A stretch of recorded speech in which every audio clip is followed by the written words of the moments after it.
Everyone, welcome to the show. This is the Amy Edwards Show, and I'm your host, Amy Edwards, and we are all about transformation, transforming our lives to become our next best version all the time, whatever that looks like. We're about better habits, mindset shifts, and we have an expert with us today on adversity, on how hard things provide the greatest lessons. And I could not be more excited because he's an old friend, Lance Essihos. Lance is a podcast host of the University of Adversity. He's also an entrepreneur and an author of a new book, which I'm so excited about. Lance, your book looks incredible. It's called Mastering Adversity. And I have not read it yet, but I'm excited to talk today because you've had adversity in your own life. And I personally, just since I've known you, it's so cool when you meet someone who's right in this transition of their lives. And from the time I met you to like 8 months later, when I saw you again, I saw you in Sedona and then Costa Rica, I could just see how you had grown and like done the work on yourself and just opened up to life and marching to your own drum and finding your own path. And it was really striking and so cool to see. And so congrats to you for all that you've done. Your podcast is kicking ass. I love the title too. I mean, that's one of those titles that's like, why didn't I think of that? That's so good. And anyway, I just admire you so much, especially because podcasting is such a huge part of my heart. And so I'm really excited to talk to you today. So welcome. Thank you. Thank you so much. Such a beautiful intro. Thank you so much. I feel blessed to be here. And thank you for the kind words. Yeah, it's been such an amazing journey. Likewise as well for you. Like when I first met you to now, it's so awesome to just see the transformation in person and on social media and just like the energy that evolves when we do the work on ourselves, right? So I thank you so much. agree. I totally agree. When you think back to that, even because it was only a little over 2 years ago, when you look back at that, do you see yourself as just a different person? What do you see and how do you view yourself, and what adversities were you facing then that you learned from, and then what were the lessons that you learned? That's a huge question, but you get my drift. Yeah, I mean, everybody goes through adversity, right? Like Yeah. everybody has a story. And I'm no different than somebody else. Mine's not any worse than somebody else's. It's not, it's not like a competition between people. I think as long, I really like to kind of set it up where I feel like everybody's most challenging moment is their most challenging moment, right? It's different for everybody depending on the life experience and the perspective they've really faced. And for me, I chose this path for whatever reason to really understand the importance of a struggle or a challenge for leveling up. And I think, throughout my life, I've went through a decent amount of challenges and struggle, from life as an athlete to my own family stuff to addiction, and then through entrepreneurship and getting my ass kicked through that, through writing a book, through psychedelic adversity. Like there's been so many different paths and different areas that I've been able to experience, that it's kind of given me a wider range of a scope to kind of understand what it is. And I think from when I joined Fit for Service in 2020 until when I saw you, and then to now into 2023, it's just been this constant evolution of understanding myself and connecting to myself and realizing what intuition is and what trauma is. And from the help of some of our amazing people that we're connected with, that has been a major driver in kind of figuring out how to move through the hard shit in our life, and understanding trauma and really like what it is and how everybody goes through it. And that's kind of been what I've been working through, is kind of wanting to get okay with my story, get okay with what I've been through, so I can kind of clear that lens and get clear to that heart connection, the intuition. So that's kind of been the journey. And as I've started to do that, things have started to get more clear, but also more adversity has come along the way. Like, once you get level up, then there's a different layer of challenges. But I think the most important thing that I've realized is that it's only temporary. everything is temporary, whether it's good, it feels bad. It's always, it just is, and just the acceptance of that celebrate the wins, but it's going to come down when things are really challenging. That they're going to get better. That this shall pass, this too shall pass. So yeah, it's kind of the last 2 years has been really powerful that way of really getting a better understanding of myself, really. I think that's a habit too, of training yourself to know that it's going to get better, because sometimes you can only see the dark, and I'm sure you've had those moments. I know I have. And there's a little voice that's like, with age has come this knowledge of, I know it always gets better, but I've also had to train my mindset into, it really does. Like, it's going to get better, but, I thought that was worth noting. And I think that you've worked on, one of the things that you talked about that I read on your website was about behavioral patterns in hard times. And I think that, we not only can gain behavioral patterns in hard times to improve or to sink down even further, but, we can find these patterns to train ourselves that it is going to get better, right? Isn't that part of it? Because there's this fallacy that, like, maybe we're going to overcome adversity and then not have anymore, which is no, that's not our human lives. So how do we develop those practices? And so I think you have some like tools that you've talked about specifically to train yourself to overcome that adversity as it's going to come, right? Yeah, I mean, that's why I said with the book, it was called Mastering, not Master, because you're always going to be, if you're seeking growth, in your life, you're always going to face something else, and just being okay with that. Because, the greater you become, the greater the challenges become. Like, the things that you overcame 5 years ago that seemed hard, or probably super easy now, right? When you look back. Totally. Yeah. So that comfort zone expanding when you're just so uncomfortable. And then totally. Yep. Totally. And, for me, what I've realized is that we're emotional creatures. It's sometimes, depending on how I'm feeling, you could probably agree with me on this too, is that a situation in front of us will seem a lot harder depending on our emotional state, right? Like, I'll look at something, and if I'm kind of unraveled, let's say I didn't do the things that I know work. I didn't do my meditation, or I didn't journal, or I didn't read, or I didn't exercise. Let's say I ate a bunch of junk food. I'm dehydrated, too much caffeine, whatever it is. I'm going to look at that thing, and it's going to be a lot more challenging. And I'm probably going to be a little bit unraveled. This is what used to happen to me when I would drink all the time, is that life was so hard all the time. And I was like, why is things so hard? But what I've realized is that, having these things that we can do, and having the self-awareness to know what brings us into that state where we're kind of in control, a driver's seat of our life, versus like the passenger and reacting to everything. And I think up until this point,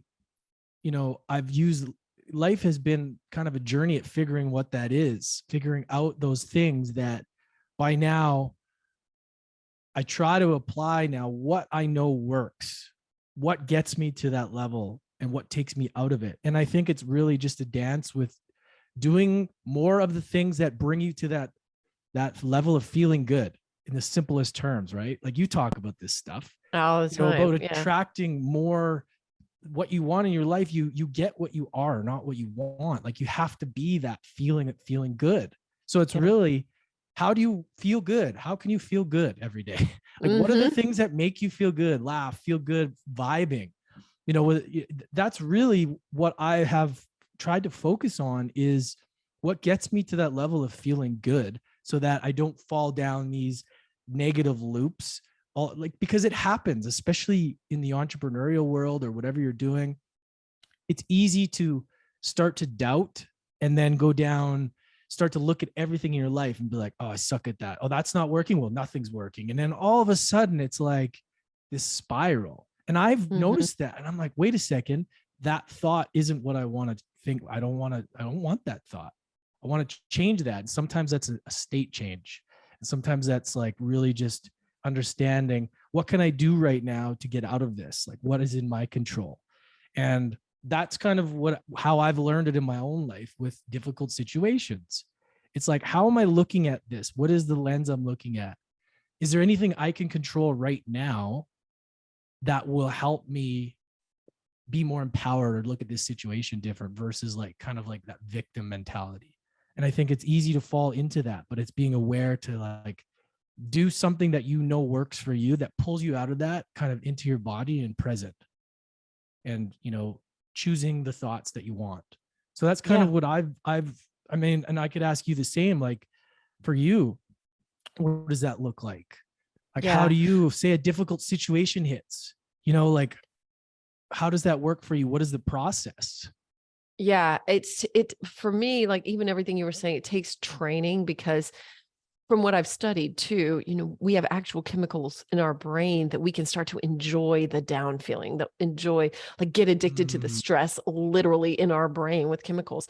Joe Dispenza talks a lot about that. Oh And yeah. I found that super fascinating, because once you're in that, it takes some discipline to break it. And what you're talking about is those disciplined moments of noticing the thought and having your higher self say, I don't want to do that, and Yeah. and sometimes, you can get some accountability from friends or something like that, and they'll say something to you. Just the other day, this is a very, small example, but I was looking through somebody that was offering a retreat, and I started like kind of busting on it a little bit, which I'm so embarrassed to say, but I was like, gosh, this is supposed to be a 5-day retreat, and there's 2 days that you just arriving. Like, I was like, and then I was just going on and on about it. And Justin was like, you know what? What you're saying right now, this isn't the kind of person you want to be. This isn't like, you don't want to talk like that. You don't want to bring these people down. They're trying to put something good in the world, and just like all the stuff that my higher self would say.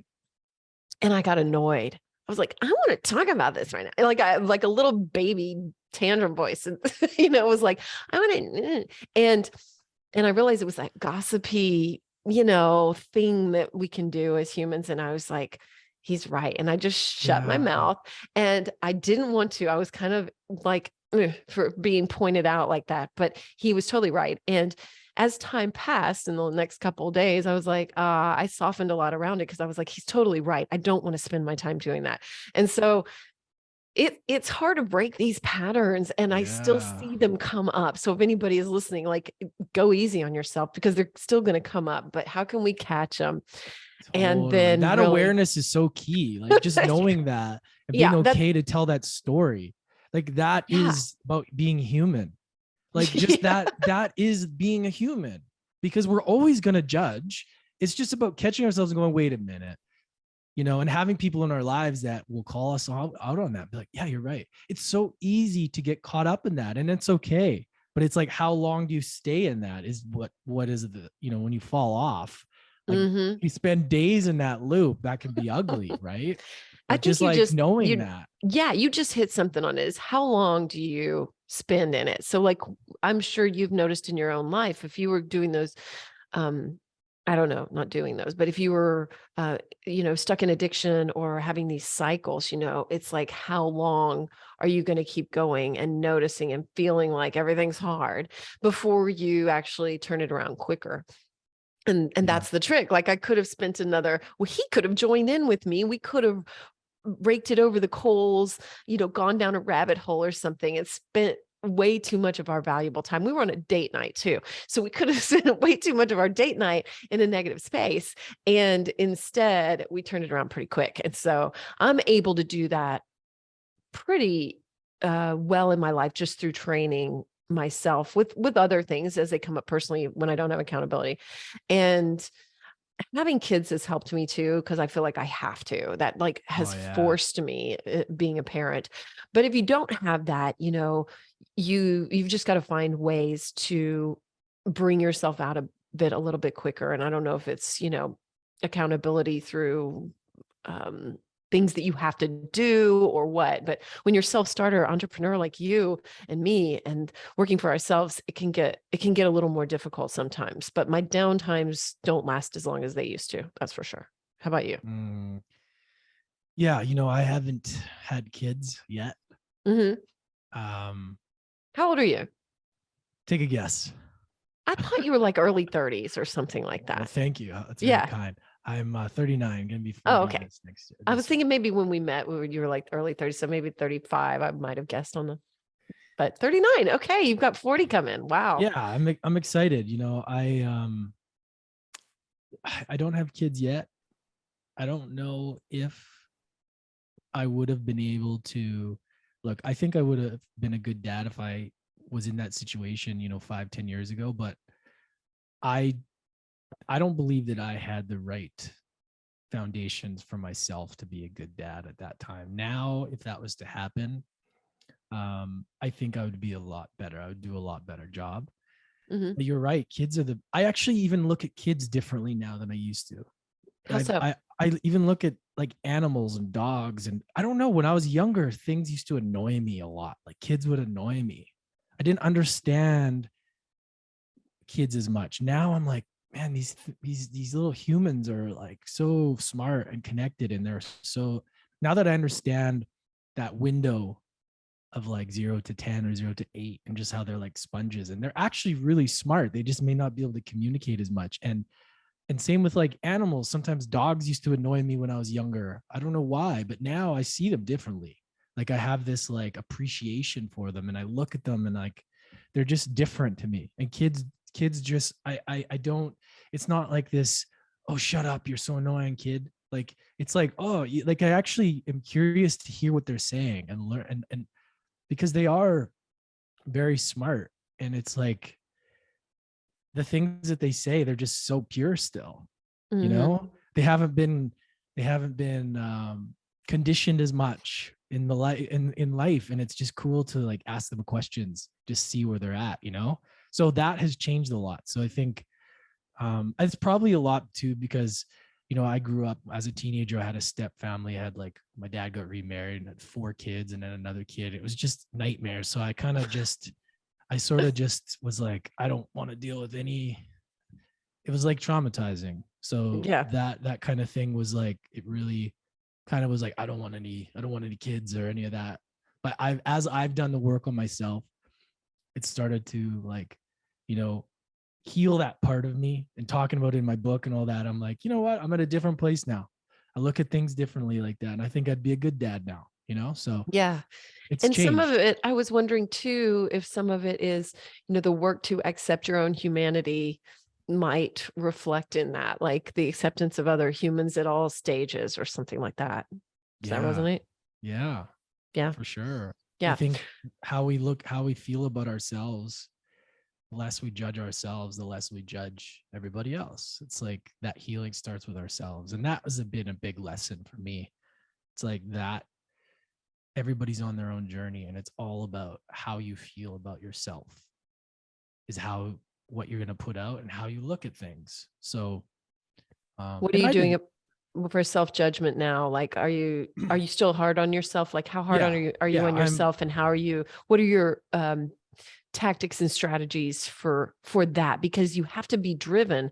So how are you balancing being driven and still not judging yourself? it's a great question, Tell because me, please. it's something that I still deal with, being an athlete.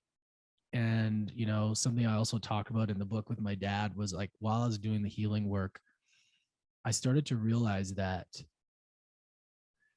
a lot of what I learned was conditional love from my dad. It was like, do well in hockey, get praised. Don't do well, get a silent treatment, get yelled at. And it was like that in school. It was like that in hockey. And he was doing his best. But I realized that if I don't achieve, I don't deserve, I guess, love at the end of the day. And it's not like I would think that. I wouldn't say that to somebody, but I started to realize, as I started to do this work, I started to go, holy shit, why do I feel that I need to get somewhere and achieve something and do something, or get this guest, or get this many downloads, or get these many followers to like be there, or like worthy of. And I've noticed that in different parts of my life, where if I don't, I beat myself up, because these expectations I have that aren't even true, it's all BS, that once getting to that thing it's like a worthiness, like now I'm ready. It's like, no, it's now already. It's already here, right? There's no getting to. And if you don't feel that within yourself, then it's never going to come, whether you make more money, get another car, another house, whatever. Are you ready to up-level your pleasure practice? I have in mind, and one of the tools that I've used is from Wands. That's WAANDS. One of my favorite items that they have is the CERVIX Wand. It is their #1 best-selling glass pleasure wand for vaginal and anal de-armoring. That means more sensation. That means more getting in touch with your body. It's designed for cervical and G-spot stimulation, and it has helped thousands of women become more connected to themselves and their own pleasure while supporting them to heal pelvic pain through self-yoni massage. So if you are curious about getting more in touch with yourself, then I have an offer for you. You can get a discount using my code Amy Edwards, but if you use the link in the show notes, you can get 20% off from Wands. They have so many other beautiful items to choose from, with a large selection of 100% pure crystal pleasure wands. They create the most gorgeous, luxurious products that encourage you to honor your body, celebrate your sexuality, and live in pleasure, which is a big part of what we're about on this show. And yes, I use one myself. So go today to wands.com, that's WAANDS, and use the code Amy Edwards for 10% off, or use my link in the show notes for 20% off of your purchase from Wands. Again, my favorite is the CERVIX Wand. It is trademarked and it is amazing. Take it from me. Check it all out and the reviews on wands.com. That's WAANDS.com, and use my link in the show notes for 20% off. And I have been working on myself at being kind on myself, as to, if the outcome or the expectation doesn't come true exactly what I thought, it's okay. Like, it's not a big deal. What's the rush? Who am I trying to impress or whatever, right? So, but, for that, I have been very hard on myself in many areas. I beat myself up a lot, and it's useless because it puts me into a state of doubt, and it is really pointless. And then it turns into this like shame, or you could have done this, or you missed this opportunity. And look, there's many of those, but yes, at the end of the day, I just have to look at and shift the focus. And this is where gratitude comes in, right? And I know you're a big gratitude practice as well. It's like, well, what have I achieved? Where have I come? What have I done to get here? What do I have? What do I have in my life? What are the things versus what I don't have? And that reframe is changes it, right? But it's easy to get caught up, for me anyways, in the comparison of others. I should be there by now. This person's doing this. Why am I not? Oh, I must suck. And then I go into this thing, and I have to catch myself, right? At that moment, I have to go, wait a second, stop. Do something that you want to do. Like, go work out, go sauna, do something to change this pattern right now. If I need to feel it and I need to journal, that's good too. But, sometimes I need to snap out of it. And I think that's, again, back to like being aware of your tendencies. And for me, that's something that I fall into, is that getting mad at myself. And then I just have to figure out what's going to make me feel good, switch it up, and then move on. So yeah. And what about you with like beating yourself up, or do you go through that as well? Or yes. Oh God, yes, all the time. But real quick too, I wanted to just touch on what's going to make me feel good, like really figuring out what is going to make you feel good, not just right now, but like serve your higher good, right? Like, and that's tricky too, because sometimes it can be like eating or drinking, or some things that might feel good right this second, but that's at least a trick that I've had to come into, because I'll have to force myself, okay, I should go for a walk or get some sunshine or something like that. Like, how'd you overcome like those tendencies?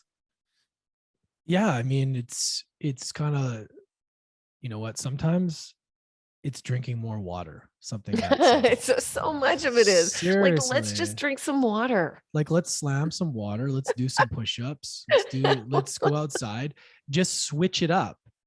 Just switch it up, you know, and meditate, whatever you needed, breath work. That state change in the moment is very, very important. And for me, that's what I have to do, because I cannot afford to sit in that state for too long. And Yeah. sometimes we have to, right? Sometimes we just need to say, all right, if this keeps coming up, I need to sit with it, I need to journal on it. That's it. And Well, give it the yeah. space, right? It's just like adversity, it's a practice. Like, and Yeah. so you asked me, do I beat myself up? Yes, I talk about it a lot. I do. Um, I had a terribly tough pattern of ruminations, negative ruminations. And I didn't even know, this was a few years ago, I didn't even know that people didn't ruminate on negative thoughts. Like, I didn't even know ruminations were a thing. I mean, like, literally, this was like 2019 or something. And so I had to just do a lot of work around the ruminations and the constant like loop of negative thoughts that I would just run through my head. And it's taken me diligent work, but I've come out of that. So yes, I still beat myself up in but it's not nearly as harsh, and I'm able to I've actually, I think through psychedelic work, like with ketamine and psilocybin and breath work, and then I'll just the diligent practice of meditation, everything else I do, and affirmations, I've managed to change that. Mm. So now when I lay in bed, I can fall asleep really quickly, and I just say I love myself over and over, and I'm not beating myself up nearly as much. And when I do beat myself up, I have some practices that I can come back to, and it doesn't last as long, but I still do it, and I'll do it a lot more about my physical body. That's like almost like the last frontier that I've really got to get over as far as loving myself. And that one's been pretty challenging, especially because in the last couple of years, I've eaten to cope and I've gained weight and I got out of my practices. And so I'm working on giving myself grace around it and knowing that they ebb and flow. And so now what am I going to do about it? Like, am I going to just wallow and bitch about it, or am I going to do something? So I'm doing something. So yeah. So yeah, long answer for your question, but yeah. Yeah. One of the things that you mentioned that I want to touch on earlier is intuition and tapping into your intuition. And I think that that is almost like, I think that a lot of people think about overcoming adversity, mastering adversity, and that warrior spirit. And then there's this feminine nature of intuition. And I love that you mentioned that, because I was wondering how intuition fits into mastering adversity for you. Yeah, it's a great question. Thank you for asking that. So the reason I got warrior concept, like obviously this archetype is out there and everybody knows about it and talks about it, but I got this message when I was in Sedona for the breath work. I had this powerful experience with the warrior, and it was the first time in breath work where I actually had like a very positive experience versus like crying and tears. And I essentially unlocked and unleashed this warrior. I felt like that was generations locked inside of me. And so then I had to figure out, okay, what does this even mean? Right? What does this what does this mean? So then I started to think about the warrior in itself. And I think that term is very alpha, very masculine dominated, but I don't think that's the real warrior. I personally believe that a true warrior is an equal balance between the masculine and the feminine, the doing and the being. That, yes, when it's time to step on the line and defend what you need to defend without fear, you have to do that. But there's also a time when you need to slow down, listen, have compassion, listen, love, understand. And that is where I believe the true warrior is.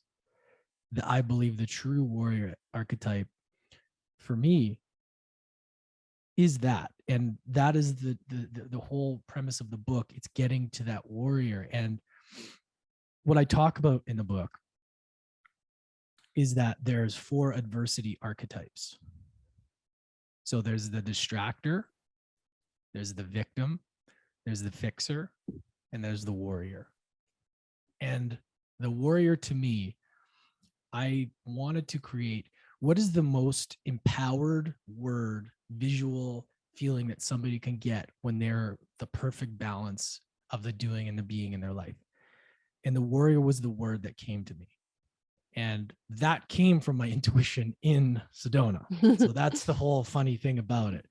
So what I wanted to do is help people create self-awareness is to what happens in their life, because sometimes we become a distractor. Alcohol, addictions, all of that, we want to distract ourselves, right? Sometimes we become fixers where we don't trust ourselves enough, and we want to read the next book or go to the next Tony Robbins thing, and we never fully, or go for the next plant medicine ceremony. We never fully trust ourselves to just that we have the answers already, but we're constantly wanting to fix ourselves. And my invitation to people is like, well, maybe you already know the answer. Maybe you need to just, just apply in your life what you already know. But a lot of people don't. And then there's the victim, which is like kind of what we've seen in the world the last few years. It's complete lack of ownership. People are just blaming everybody else and they don't want to look at themselves. So what I wanted to do was create sort of a framework where people can kind of identify each of them, because I think we all go through them. Sometimes in one day you could be a warrior, Yeah. victim, fixer, distractor. It's just to like, oh, okay, it's okay if I fell into victim, but like the awareness of like, how do I pull myself out of that? And the warrior being like, this is the end. This is where I want to be, right? This is like the goal. And that's really as simple as I can say for the warrior, is that it's deeply connected to intuition, because it's fully embodying the feminine by doing meditation, by doing yoga, by journaling, doing art. I talk about this, and this is what I learned a lot from Godzi this last couple of years, was like how much art and our creations in this world is like connection to God. That is our intuition. And that to me is like our true warrior can connect to that. And then a true warrior can say, you know what? I know that I need to stand up for this. I know that I need to be on the attack for whatever reason. Sometimes that's what has to happen. And they're completely confident in that, and they don't allow fear to knock them over. So that's kind of what I mean by the warrior. Now people could get super deep and, take it a bunch of different ways with that archetype. But for me, that's how it came to me. That's how I can make sense of it. And I think for people, it's an easy way to understand, how to become that empowered person in your life where you're connected to both the feminine and the masculine. And for me, the warrior is that word. So hopefully that makes that kind of It does, yeah. ties in. And I think that the warrior doesn't necessarily want to fight, right? They're more Exactly. about bringing peace. And so it's almost a misnomer a little bit, because it's got the word war in it. So Yeah. people can immediately think I'm going to battle, Yeah. when I think of the warrior, like what you were describing, what came in my head, like, was an image of like someone you'd see in almost like a Disney movie or something, like with his hair gently blowing in the breeze, and he's looking off in the distance, and strong. And I did picture a male, but when I picture whatever literary vision you have, that person that you're picturing doesn't have a mind that's racing. Right. They are clear. And Yeah. that's where that as you were saying that, I was like, oh yeah, that totally makes sense, because you can't hear what your intuition is saying if you don't have your mind cleared in some way. So you can't tap into the bigger energy and what's the right thing to do in that Yeah, moment. totally. And I think that's it. And I think that when it comes to adversity too, like with the intuition, I'm a big believer that the intuition sometimes will tell us to choose. We'll put a situation in front of us that may be difficult in the short term, to choose that. And what that'll do is that will eliminate long-term unexpected adversity. And I think that if we ignore that in the moment for that temporary comfort, we will be thrown adversity later that is unexpected. And that's where we'll be like, oh no, what's going on? Because like, what would be an example of that? What would be an example? Okay, well, let's say you have to make a difficult decision in business or something. Let's just keep it super simple. Like, in the short term, oh, this really sucks. I got to do this. Let's just say you need to fire somebody. Okay. Nobody wants to go through that difficult challenge, right? But then you go, oh no, I don't want to do that because I don't want to get things. I just want to keep things easy. I don't want any discomfort. Later on, it lingers and it ends up biting you in the ass, and you have to face it later, and it'll throw some sort of curveball at you, or something like, I don't know, it could be anything. You something comes at you, in your heart, I should do this thing. Yeah. That's not listening to your intuition too. Yeah. I had a friend that's what it is. Yeah. Who used to have that issue with employees, and he would say, well, there was this one thing. And I was like, don't do it. And he was like, it'll be all right. And then it always didn't work out. And finally he was like, you've pointed that out to me in the past, and I'm actually going to listen to my instincts. Yeah. And also, like, choosing the difficult thing. I used to think that, getting into flow state is all about, let's say, getting up, or let's just say I don't need to get up I don't need to have a routine. I'll just get up and I'll just flow in, and everything will just be flow state. It actually creates more chaos. Like that's the reality of it. But if you choose, like, I noticed this when I did 75 hard. Did you do it for all 75 days? I got to day 73, and then I was flying to Brazil, and I couldn't end up doing it because I was jet lag. I was so close. Man. But what I learned, good. That's so good. I only made it like 39 days or something. What I learned, yeah, well, that's still amazing.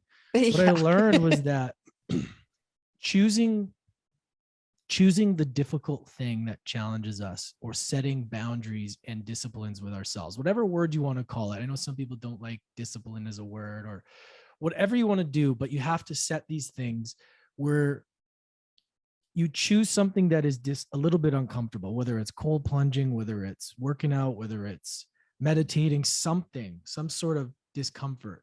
And what that does is that sets you up for later for a flow state. But if you just don't have these things, these disciplines, and you just kind of float, get up whenever you want, you don't have any sort of, everything is negotiable, you don't have anything that's non-negotiable, then the rest of your day becomes this like chaotic mess of stuff. You can never really hone in on it. And that's what I've noticed. I'm like, wow, that's crazy. I was like, I used to think that just like going with the flow was the way to go, but it actually created more chaos in my life. But when I was like, you got to do the thing, these are non-negotiables that you're going to do, whether you do them now or later, that's it. That is it. And then it actually created more freedom in my life. Like Jocko says, discipline equals freedom. I didn't understand that until I actually applied discipline.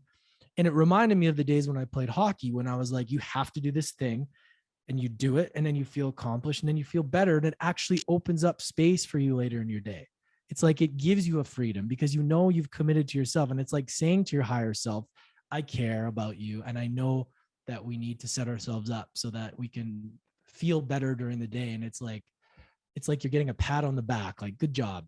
You did it. And those little things over time, you start to build that confidence. And for me, it was like, oh, I understand now. I understand why this works, because you can hear it from people, but until you apply it in your own life, then you aren't really going to know. So those are just some examples that I found to be really useful and helped me get clear with everything I need to do with like intuition and what I need to do. Because if I don't, I feel like the whole day is like chaos and like questioning what I'm doing, and I got to do this, I got to do that, but so.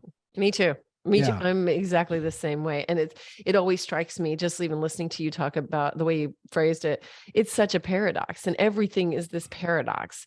You want to judge people less, judge yourself less. You want to have flow in your life, create some structure. It's like, what, Yeah. Yeah. And so I'm constantly laughing at that. I'm like, imagine that, you want to find the love of your life and go on dates with yourself and love yourself more. I mean, it's like, and I try to tell my children this now, and I'm like, my daughter, I'm like, you just really enjoy being with yourself, spending time with yourself and all this, and then things will just happen. And they're like, I don't think you know what you're talking about, Mom. I'm like, well, and they'll learn, but you know what? Everything is just this wild paradox. And It so, really is. what would the paradox be in mastering adversity? What do you think that would be? Well, where do you see, or do you see one? I feel like there's always one in things. And so, well, again, I think mastering adversity is just mastering ourselves. there you go. That's it right there. Like, it's right? just, and like what Joe Dispenza says too. And I've been to 2 of his retreats, and the guys Lucky. How changed my life. awesome. His work I want to changed my go. life. You got to. It's something else. But he said something that really landed with me, and that's just like, you got to overcome yourself every day. That's really what it is. It's, you got to overcome yourself every day. And that's really what mastering adversity is, because adversity is just a word. It's just a thing that you say, and then you have this idea, oh, it's a block. And everybody's perspective of what adversity is different. That's from interviewing so many people on University of Adversity. Everybody, no matter where they're at, has faced it, but some look at it as a dance. Some people look at it as like a puzzle. People love it. Some people crave it. Some people seek it because they know it's on the other side of it. And some people that I found to struggle have been the ones that see it as a block, and that they shrink up and they tighten up, and then they can't move forward. And I think it's just about, and it comes back down to, how do you see that thing? It's how you feel, and it's about overcoming yourself, because you are the one that has to move forward. You're the one that has to overcome the stories of the past, the limitations of the past. You're the one that has to take responsibility. So I think that mastering adversity is really just mastering that level of ourselves and creating mastery within ourselves. And that's a daily process. That's not, I've done it once and then it's done. It's like, no, well, today's a fresh day. Today's a fresh day. That's why it's important to have these habits, or whatever it is, because it's like, it has to be a constant thing. It has to be like a daily, an intentional, energetic creation every single day, because it doesn't just keep going. Obviously you get better, and you start to reprogram your subconscious mind, and the less of the negative stuff come in and all that, but you still need to make progress every day. Just like anything, once you start it, if you don't keep it going, it just kind of falls apart. So yeah, that's really what it is. Yeah. That's beautifully said. I loved it. That was like, I'm like, this is a clip. Okay. It was really good. Tell me your non-negotiables, like for your day, for your habits, to set it up. Like what do you do? Okay. So I'm not 100% perfect, but for the You're last not 100. Yeah. I want to be on, like, I like everybody, I fall off lots, but here's the thing. Me too. I've made a commitment for myself the last, actually, I think I'm on day 65 straight. I have done.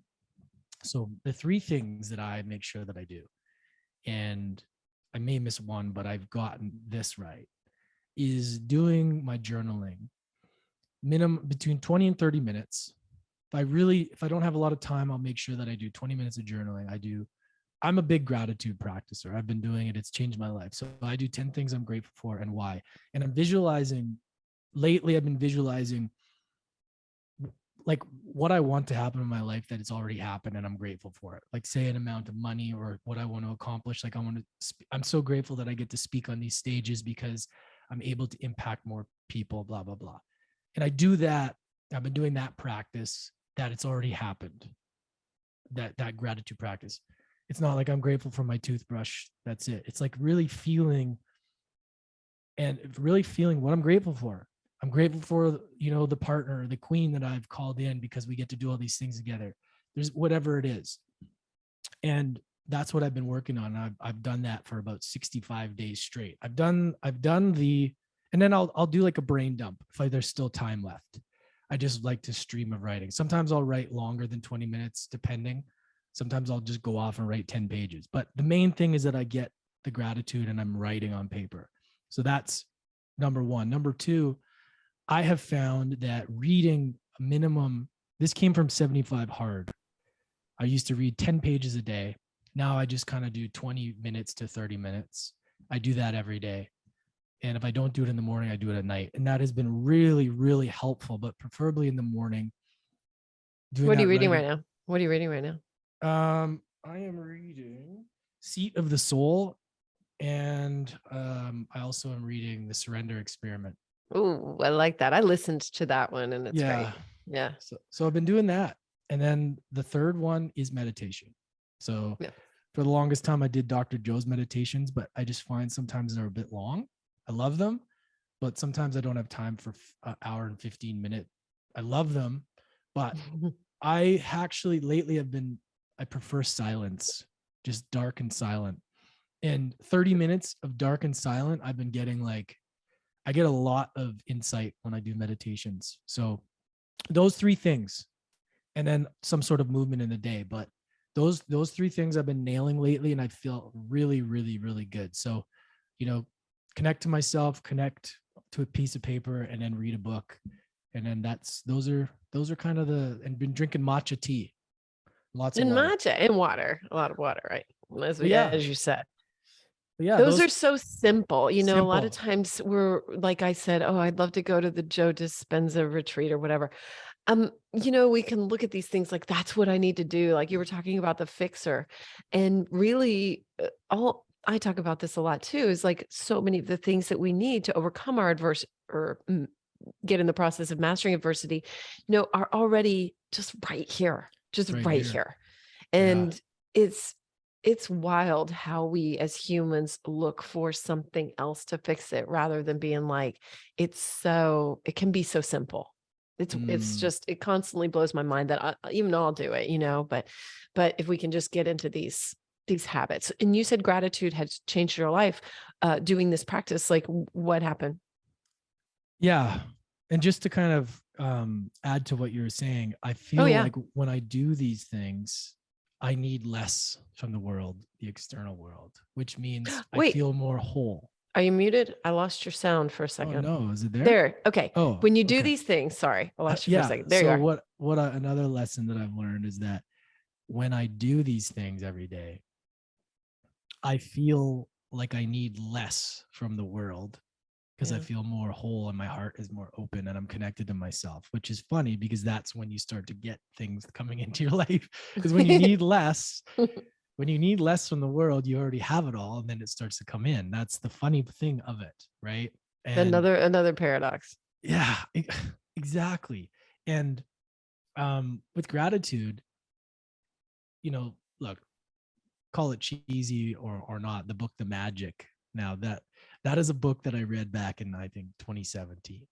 And what book? What is that? I don't even know. Rhonda Byrne, The Magic, it's called. I haven't read it. The Magic. How do I not even know that? I'm gonna look it up. I'm gonna write it down. So there's a 28-day practice in there. And look, I was very resistant to this kind of stuff before, being an athlete, this alpha kind of guy. Like, I'm not doing that shit.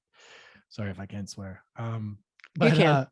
I had a lot of resistance, but then when I started to do it, it's like 28 days. I lost your sound again. Oh no, why does it keep cutting out? I don't know. Is it okay?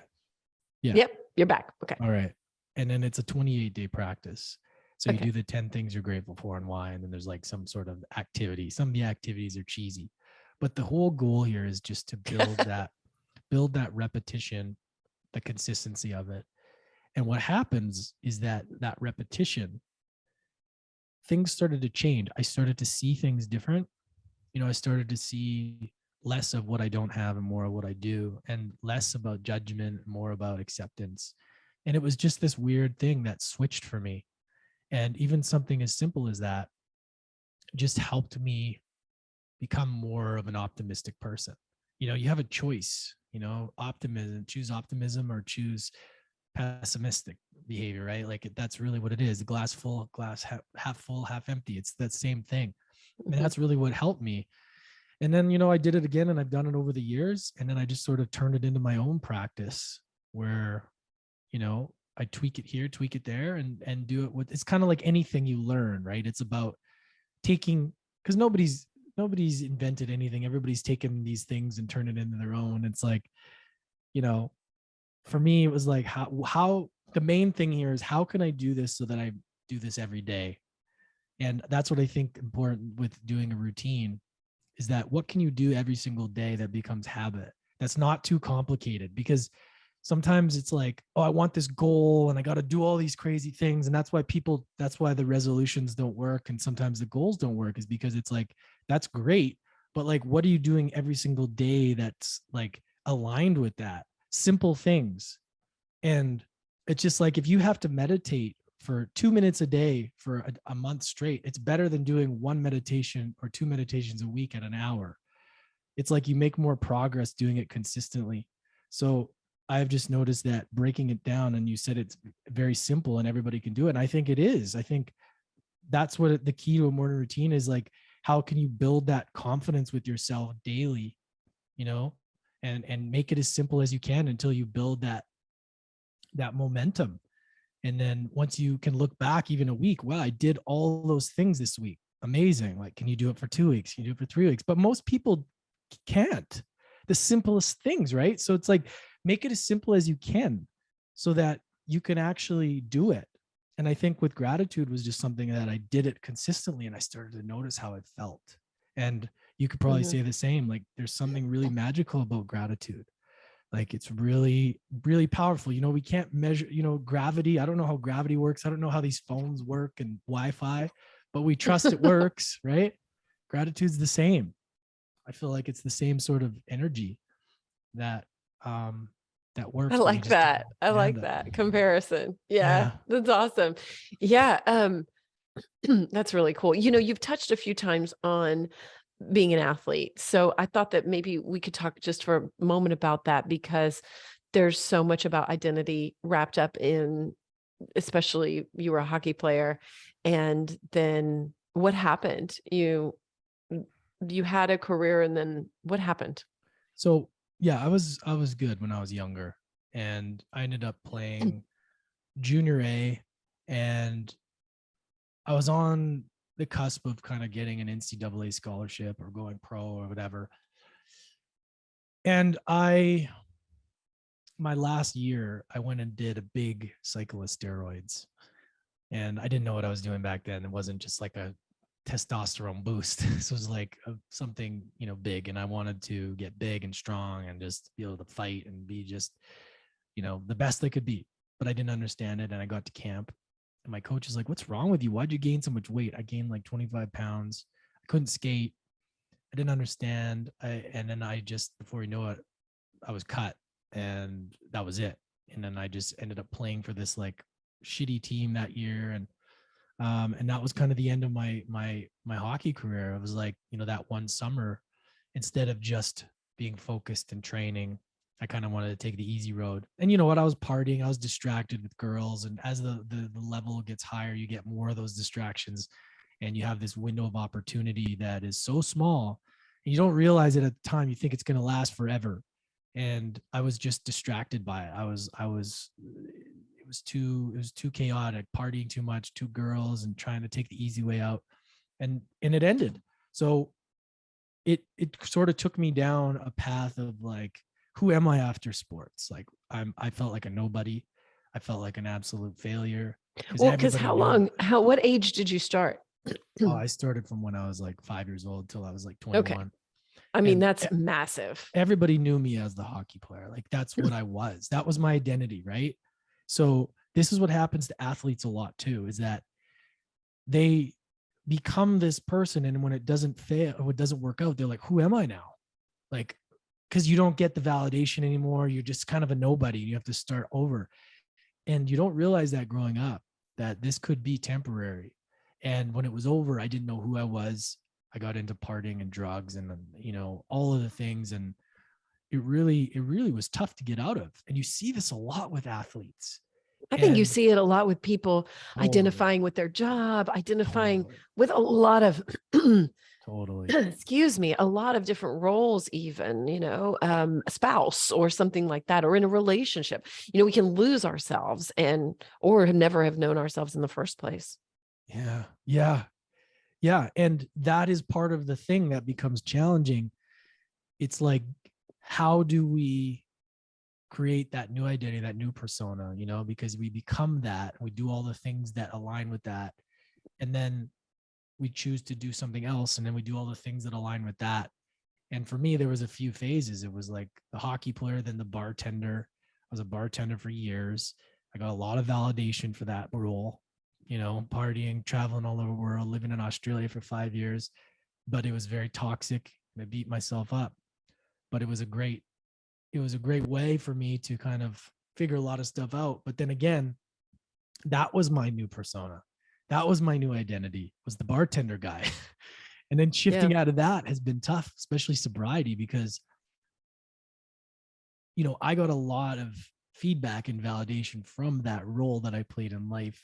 So getting out of that and being sober and falling off here and there and, you know, pursuing a new life, it's like, oh, well, maybe do I still got it? Like that voice of that bartender person keeps coming back. It's come back a lot. And that has been the tough part. The hockey player's kind of been, you know, put to rest for a little while, but that like party guy, that bartender guy, that's been the part of the healing journey, is like, what do you feel you need to do that for, you know? Mm-hmm. And because it was just such a long process of being that character for so long. And it's like reinventing the new character means a lot of that outfit, that movie character that I played had to be retired, you know? And I'm playing this new character, and the person that I want to be doesn't do those things anymore. So it's like, if I want that thing to happen that I'm thinking about, I can't perform, I can't be the character that I used to be and think I'm going to get these results. I have to be the new one with the new actions. So that's been tough. But that transition from athlete to bartender to entrepreneur, podcaster, author, all of that, and everybody goes through this. It's like the new identity that they create.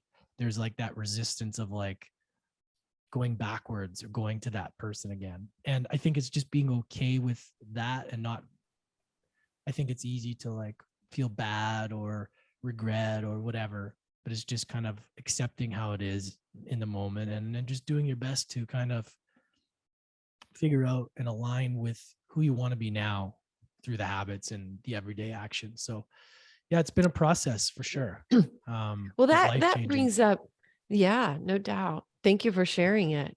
Of course. And it reminded me of something that you shared in my intake questions. And one of the things that you said that you help people do, which I thought was a very interesting phrase, was helping people remember their truest potential. Because, you know, you in that situation, you could probably feel like what was there to begin with, but your truest potential and your truest self was always there. So how do you get in touch with that and remember it? And so, what do you tell people when you talk about remembering their truest potential? Because I think we say a lot about rising to your truest potential and all that kind of stuff, but the idea of it always having been there and just remembering it is really beautiful. So how would you speak to that? Yeah, well, I think there's the process of the healing, right? And as you heal the trauma. I think trauma blocks us from really accessing our intuition, right? And what I've realized is that connection to intuition and that connection and that lens that we look through gets very foggy, and that's the trauma. And I think as we start to heal that, then we can start to build more confidence. Then we can start to build on that foundation. And while doing that, that message to our intuition gets clearer. And our potential has always been there. It's just, we can't always hear it or feel it, you know? And I think the more that you can work on that healing, the more that you can heal those stories of the past, heal the trauma, the more that gets clear to what you're destined, what you're here for. And I think we've already known that since we were kids. But as we get conditioned and as we learn and go through the ropes of life, that gets muffled.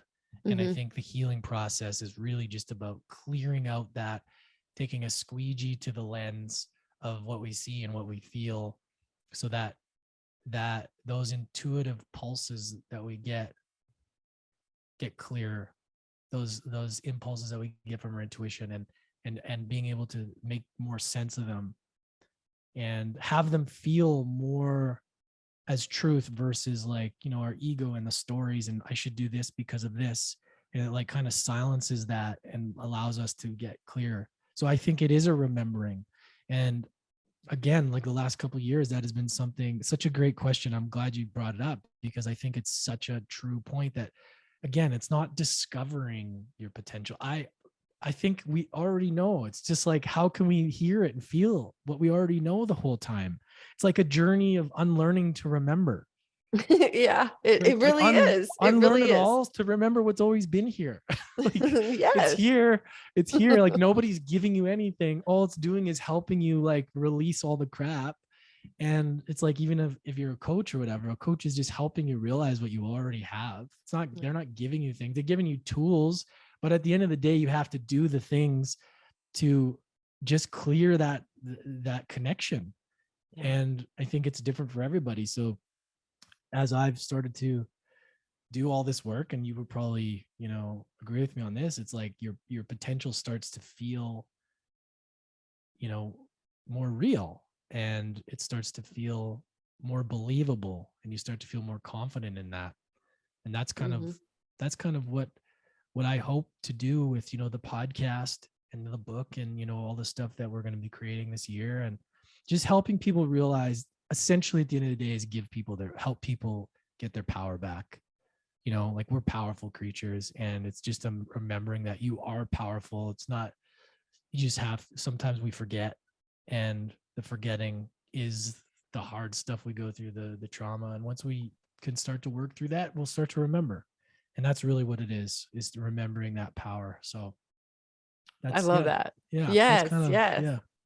Well, I think that's a beautiful place to wrap up on. And I want to just turn the floor over to you. If there's anything additional that you'd like to say or reiterate, or anything that we missed too, as we start to close today. And thank you so much for all this.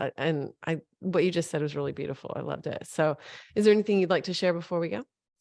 No, I just, appreciate having me on. I really, I love just, connecting like this. And me too. Yeah. I mean, I'm looking forward to having you on my show also. That's right. That's coming up in just mere weeks. So everybody can look for that on your show, University of Adversity. And I would highly recommend everyone go check it out. You have a long list of incredible guests. Jack Canfield, I saw on there.